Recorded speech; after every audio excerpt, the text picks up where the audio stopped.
everybody, and welcome back to another lesson by NovaPans Handpans. We've just done the last 13 lessons learning all sorts of things such as rhythm, dynamics, accents, scales. There was a moment where we taught you how to walk the hands, which was this particular technique. In this particular video, and I think from here onwards, we're going to start teaching people certain riffs. Certain melodies you hear in pre-existing videos online, which you can learn on the handpan. So the one we're going to start with today is that piece from Sam Mayer. The piece he plays in the New York subway. It starts like this.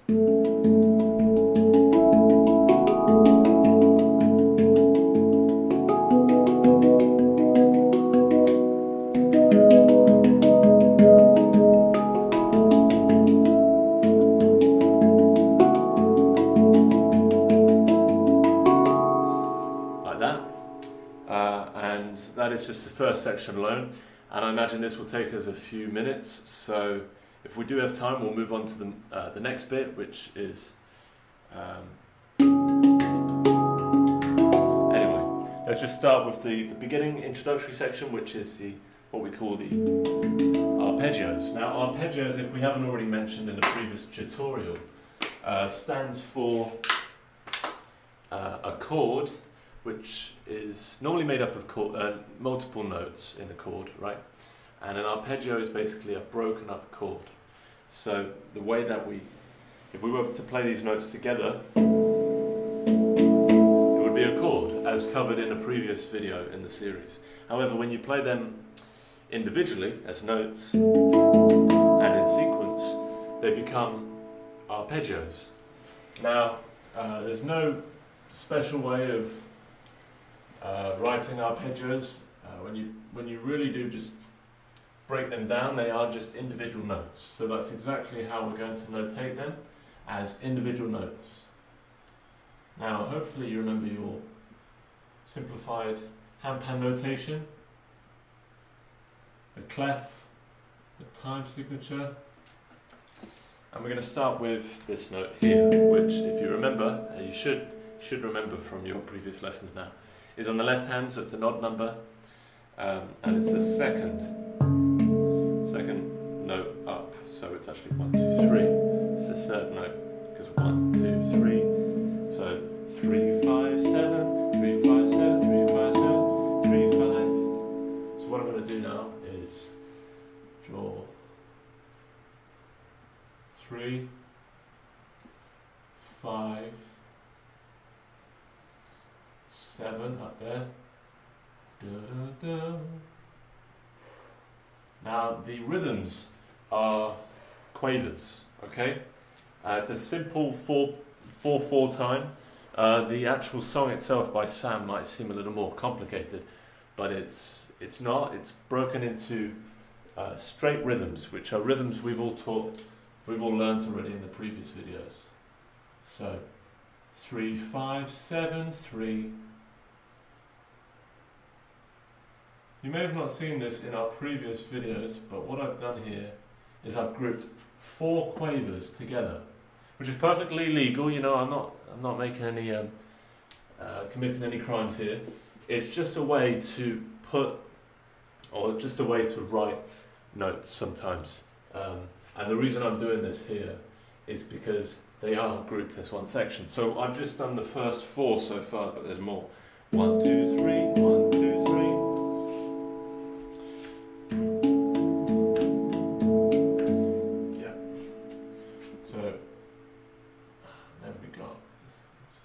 It's always this 3, 5, 7, 3, 5. Now anyone who's getting savvy with reading this music notation will notice that even though these arpeggios, which usually are just 3 notes here, like 1, 2, 3, even though they're being played here, they're starting on the offbeat. So if I was to group these arpeggios, 1, 2, 3, 1, 2, 3, 1, 2, you'll notice that, yeah, this one starts on the beat, the first 1, 2, 3, 1, 2, 3 meaning, in this case, the first, second, third note of the arpeggio. First, second, third. But the next set, the next group of arpeggios starts on the fourth quaver, which is actually, if you draw the beats, 1 and 2 and 3 and 4, it's on the 2 and, which is quite, I mean, if we were to analyse this from like a music standpoint, that would be considered something, I suppose, unconventional, or the way Sam plays this by playing the second group of arpeggios on an offbeat kind of makes the music sound like it's in a different key. It makes it sound like the time signature is compound, which you don't really need to know, but just basically means it's a swung. He makes it feel like it's a swung rhythm, but it actually isn't. They're all straight. So it's 3 5 7 3 5 7 3 5.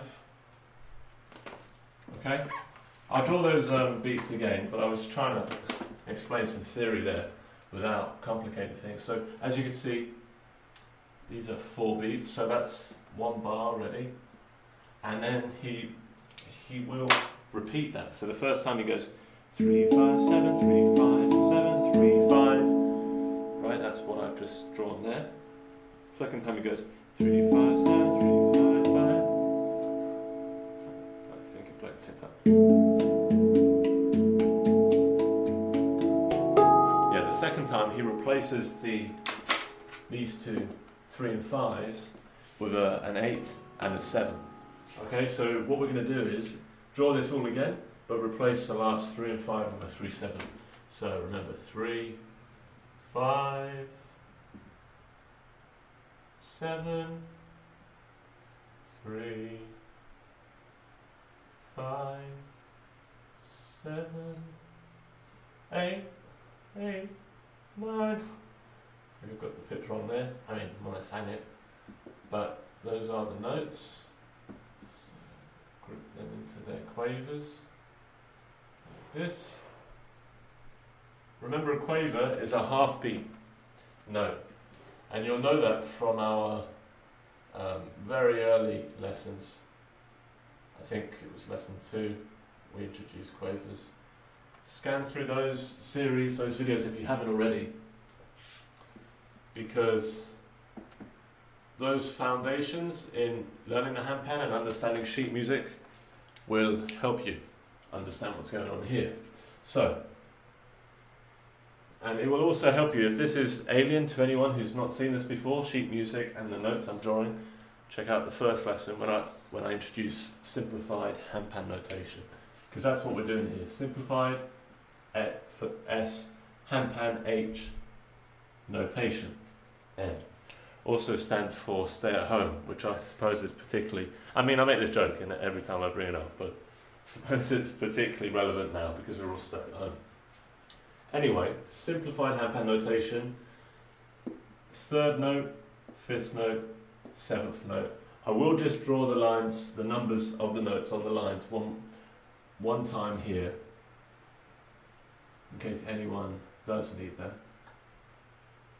If you're wondering why there's why the middle line doesn't have a number right now, you need to go back to the first lesson, because that's all explained. Anyway, so each line 3 5 7 9, like that.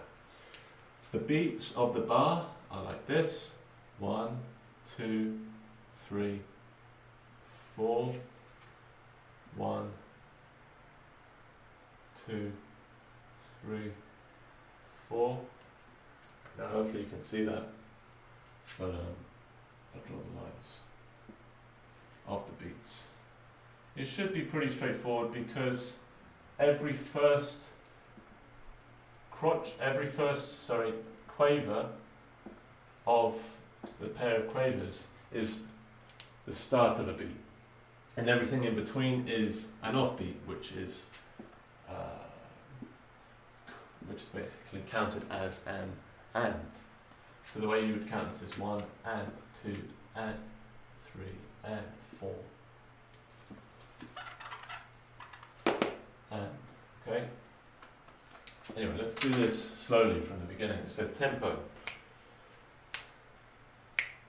It's a little slower than 60 beats per second, 60 beats per minute, perhaps. This might be like 50 beats per minute. 1, 2, 3, 5, 7, 3, 5, 7, 3, 5, 3, 5, 7, 3, 5, 7, 8, 9. Okay, and there shouldn't be a pause between the last 5, 7, 8, 9. I was just doing that because, I mean, actually, honestly, I couldn't do two things at once. But I know how to play it, so let's do it one more time. 3, 5, 7, 3, 5, 7, 3, 5, 3, 5, 7, 3, 5, 7, 8, 9. And I am covering the notes, so that might not be useful there. Let me stand over here and do it. 3, 5, 7, 3, 5, 7, 3, 5, 3, 5, 7, 3, 5, 7, 8, 9. Okay? That is the first bit of Sam Mahers' piece, the New York Subway piece. When you speed that up, and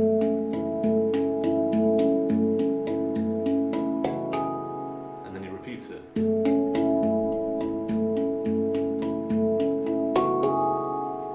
Okay? So, when you break it down like this, and in sheet music, we made a point of this in the, ever since I introduced the concept of learning by sheet music, it becomes a lot simpler to learn.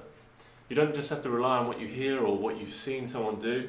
You can actually look at this now and remember from your practice of the practice material and watching our previous videos that the bottom line is the third note, the second line is the fifth note, and the 1, 2, 3, fourth line is the seventh note. So as long as you know your quavers, which are 2 every beat, if your beat is 60 beats per minute, for example, your quavers are going to be that rhythm.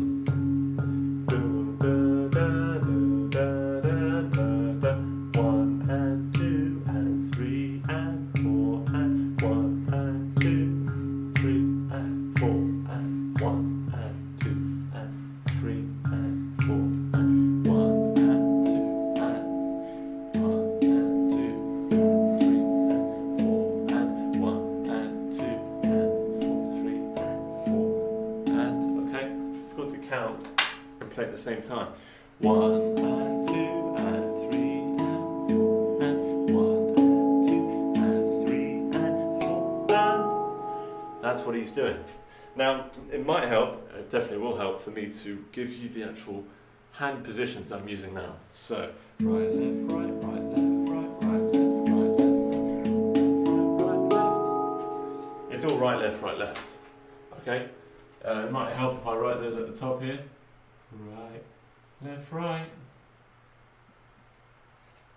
Right, left, right, left, right. Right, left, right. Well, I say it's all right, left, but actually, you have to go straight back to the beginning after 3, don't you? Right, left, right, left, right. Yeah? So in theory, there's 2 rights here. Right, left, right. Right, left, right. Right, left. And then repeat, right, left, right, right, left, right, left, right, right, left, right, right, left. There you go. So slowly, I'm just going to read out the hand positions now. Right, left, right, right, left, right, right, left, right, left, right, right, left, right, right, left. Repeat. Right, left, right, right, left, right, right, left, right, left, right, right, left, right, right, left. Okay, this time I'm not going to stop when I do the repeat. Notice there's a repeat mark here. It needs to repeat back to here. Okay, these are technical little symbols used in sheet music, and we're not going to miss those, so let's do it. I'll get out of the way when I do it this time. Okay.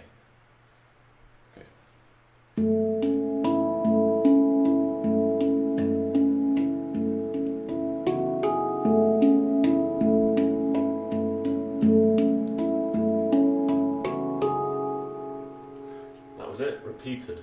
Okay. Slowly, it doesn't really sound like Sam's piece, does it? But when you speed it up, it will sound like this.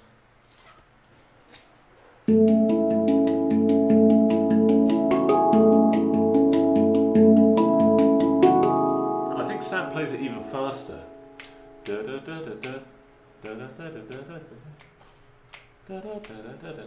That's almost like I think that's like 100 beats per minute, isn't it? 1.5 beats. 1.5 beats every 1.5 beats every second would be 1.5 times 60. It's a little technical, but it's actually 90 beats per minute, isn't it?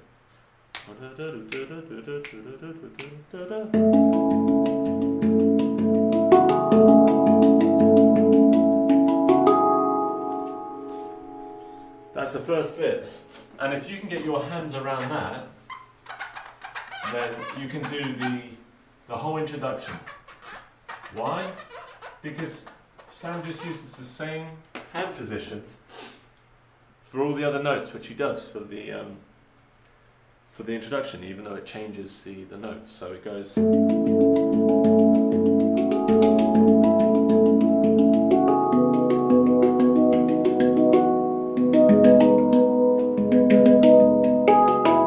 Except, of course, those little fills in the middle, which he does kind of embellish. Sorry, I've got a bit of a scratchy nose here. Let me draw those notes for you as well for the next bit. So you've just done this. Okay. Then he goes over to the right hand side of the handpan, assuming your handpan is, as most handpans are, in this right hand arrangement. And it's a D-curd, this handpan. I think he says he uses an Aeolian, but the D-curd works absolutely fine. He moves over to the right hand side of the handpan, 1, 2, 3, 4, and is playing on, now starting on the 4th note of the handpan. Okay, 1, 2, 3, 1, 2, 3. Okay, so the way that would be written out is, I will draw it again. Ooh, that would have been exciting over there, wouldn't it?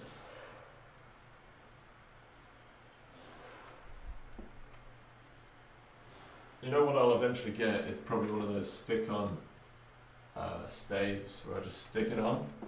The staves are already there. But this was the best deal I could get from something I read in the paper. That's right, we're still using papers. Anyway, this is the second bit of Sam Mahers' piece, of the introduction specifically. And he's starting now on the 4th note. Now the 4th note is where? So we know that's gap is 2nd. We know that line is, the bottom line is 3. So the first gap we know is the 4th note. 4, and we know if he's playing these notes only, we know they're even. So he's playing 4, 6, 8. And how can you double check that? Well, your highest note is 9. And one down from that, it's not that one, because that's a 3rd lowest from the top, is here, so it's definitely 4, 6, 8. So 4, 6, 8 is going to be 4, 6, 8, 4, 6, 8, 4, 6, 8, 4, 6, 8, 4, 6. Alright, so slightly. Actually, this is a good example now of how, even though we've got the same number of notes in the bar, I've kind of stretched out the notes here. Does that mean there's a change in time or rhythm or anything like that? No, it doesn't. It just means that this particular author, this composer, has written a larger bar. So my bar's slightly stretched out there, as you can see the bar line is there, and there it's slightly pulled back. Anyway, 4, 6, 4, 6, 8, 4, 6, 8, 4, 6. 4, 6, 8, 4, 6, 8, 4, 6. Sing that out of pitch just then. Bottom line. 4, 6, 8, 4, 6, 8, 4, 6. 3,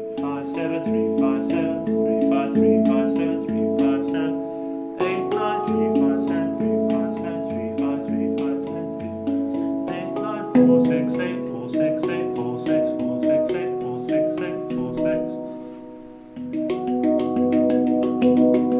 Yeah, he repeats that twice. Okay, yeah, that little second section, fortunately,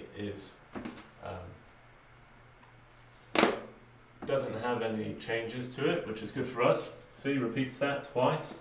This normally means you go back to the repeat sign just once, which would mean you repeat it twice by the time you finished it. So there you go, he plays that twice, and then he gets onto this section. Oh, do you want to know the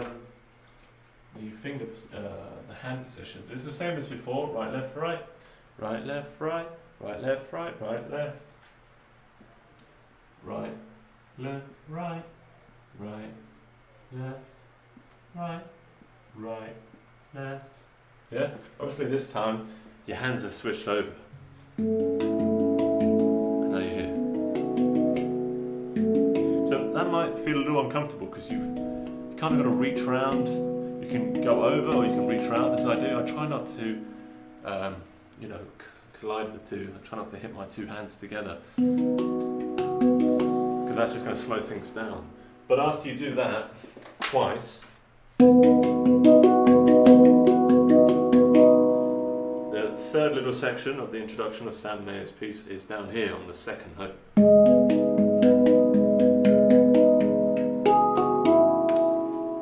And that's what it is, okay? It's slightly more evolved, but we're gonna get through that. So what he does is, let's just go from the top again.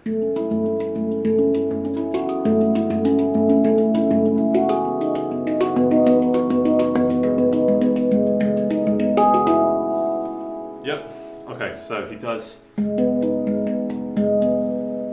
alright, which is the hand pattern we already know. He does that twice, but the second time he changes it.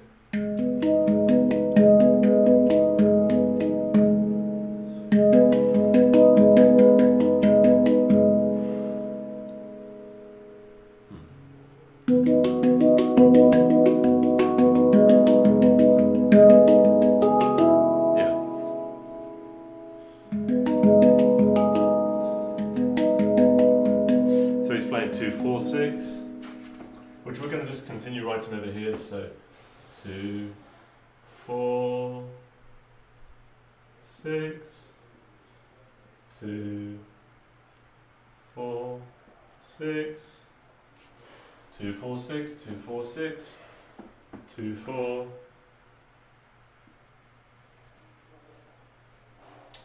So we'll finish that over here. 2, 4, 6, 2, 4, 6, 2, 4, and yeah, I think we can finish it on the board here. It's just a little extra. I would repeat it normally, however, he changes it, doesn't he? The second time.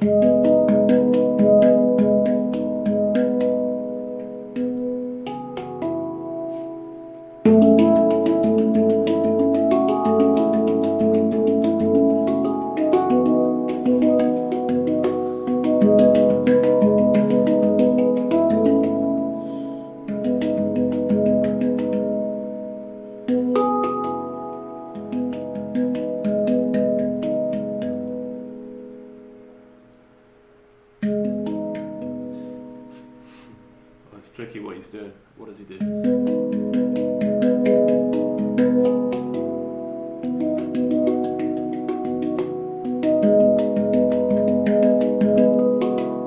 Yeah. So this. Okay, let's just draw it. Here we go. It's still 2, 4. By the way, Sam would never have sat down and said, "Oh, I've got an idea," and then written it out. These handpan artists, they learn everything, they just play everything by ear, normally just by trying out the handpan, playing it like that, which is great, you know, it comes straight from the heart, straight from the soul, I suppose. If they were classically trained, which is a completely different means of learning music, they probably would have had the idea and then put it in sheet music first, written it out. So it's interesting how different musicians use different skills in terms of memory and how they write, how they notate things. So 2, 4, 6, 2, 4, 6. Da da da da da. Da da da da da da da da da. Yeah, he just plays that once. 9, 8, 7. He plays 9, 8, 7 up there. 9, 8, 7, and that marks the end of the introduction. No, it doesn't. That doesn't mark the end, because I just remembered that he actually, just before starting again and repeating the whole thing, he actually plays this bit one more time. So let's just play it all in context.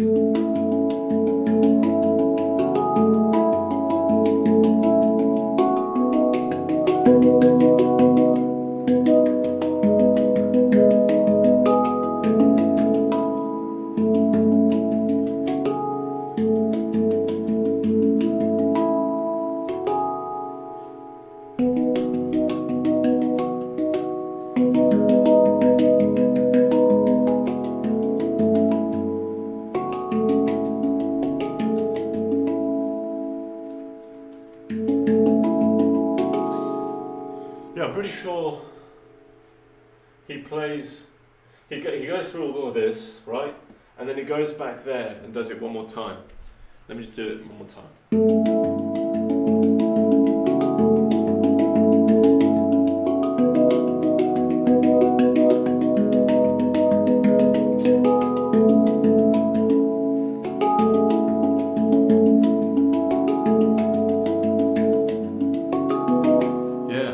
Sure. So we're going to go with this. So after you get through all of this, you go back to this little section here, which is where he goes da da da da da 8, 9, and you play that twice. So if we were to call these sections, so let's say that's going to be a little tricky to draw because I'm not giving myself much space. That section there, we'll call that A, okay? This little section here, we'll call this B, right? This little section, C, and this final section, D. So, we already know that the order is A, B. He's got to repeat there. A, B, A, B, A, B. 2 C's, D. And now what I'm saying is he plays B twice before doing this whole thing twice again. And then that marks the intro. And there's a transition at the end of all this where he goes.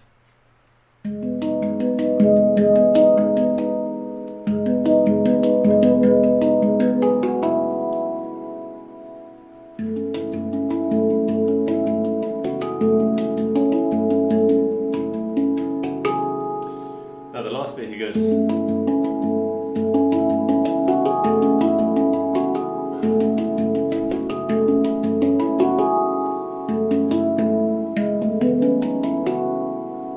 It's the scale. Right then, at the end is the scale, which we all know. You do that at the end of all this, and that's a transition into the next piece. So we'll mark it there as the first section of Sam's piece, and as part 1, so to say. And we'll come back to the second video to link into the next section. So see you then.